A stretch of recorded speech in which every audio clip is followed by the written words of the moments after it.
I'm gonna be honest.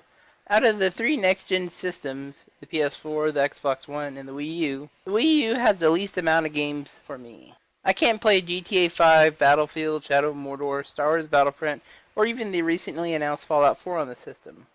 Sure, it has some good first-party titles, but the amount of third-party games on the Xbox One and PS4 outweigh them greatly. With that being said, Splatoon caught my eye at E3 last year. It was an all-new IP for Nintendo, and it looked like a completely different experience. And I really wanted to play it. Now that the game is out, I can actually review it. The first thing I have to mention about Splatoon is the controls. When I first picked up the gamepad to play the game, the first thing I noticed was how awkward the controls were. But after playing for about 2 hours or so, the controls became second nature, and they didn't bother me anymore. But that's why I'm split on them. On one hand, I don't think it's good for a game to take 2 hours just to get used to playing it, but on the other hand, I really can't imagine another way of playing the game. The next thing I want to talk about is the actual gameplay itself. Once you get over the hump of getting used to the controls, you're in for a fast-paced ride of shooting and swimming through ink. It is a blast to play. Both the single player and the online multiplayer seemingly blend with similar mechanics. They are some of the most interesting mechanics I have seen in a long time in a video game.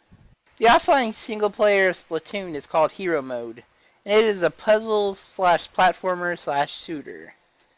It has a variety of great levels to play through. Unfortunately, like a lot of other modern shooters, the single player is incredibly short, especially for a Nintendo game. The main game will take you 3 to 4 hours to complete, and another 3 or so to complete 100%. It is very fun and an insanely awesome campaign, but it seems to end right when it felt like it was starting to get going. I wanted more levels to play through and much more creative bosses to fight. The online multiplayer is, like what everyone is saying, incredible. 2015 seems to be a great year for multiplayer games so far, with both the Halo 5 beta and Splatoon having multiplayers that are not only fun, but are also fun if you lose. That's something I've noticed a lot of games haven't had in the last 5 or so years. It is great to see it make a return. The only complaint I have with the multiplayer is the lack of content. While most games, yes, they are having season passes which require you to pay more, the base game themselves launch with about 12 to 15 maps and 6 or 8 or so modes. Splatoon at launch had 5 maps and 1 mode. While yes, it's going to increase with free DLC, it's not fair to the players that you have to wait to play content that you paid for. The last thing I want to talk about is the soundtrack and art style. Wow, the soundtrack for this game is very weird but insanely awesome. Not since Halo 4 have I wanted to rush out and buy the soundtrack just so I can listen to it over and over again. It is very strange to hear at first, but it soon grows on you and you will adore the melodies and music that play throughout the game, especially the final boss music. That is some of the best final boss music I've heard in a game. The art style for Splatoon is very colorful and playful.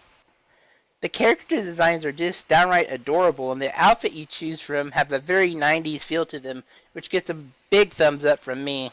Overall, Splatoon is not only one of the best modern Nintendo games, it is one of the best Nintendo games, period. Especially one of the best games in the last 5 years that Nintendo has made. And in my opinion, I will say it is the best game on the Wii U at the moment. The fact that it is good is one of the reasons why Splatoon makes me a bit angry. The single player is way too short and makes you wanting so much more, but you know you're not getting any more content from the single player. While you can buy amiibos to replay levels with different challenges, I honestly don't think it's fair to have to play between $13 and $35 just to replay levels you've already played just in a different way. And the multiplayer doesn't have a lot of variety, and like I said, I don't think it's fair to have to wait to play something you've already paid for. I really want more of Splatoon, and there's more multiplayer coming, but I really wanted more from the single player. I would really like split screen co-op. There is on a 1v1, but I really want a 4-player split screen. I really, really love Splatoon, but I really hope the next one has much more content to keep me coming back over and over again instead of having to replay the same things over and over again. I really want to experience much more from this amazing world that they've built up. I'm going to give Splatoon a 9 out of 10.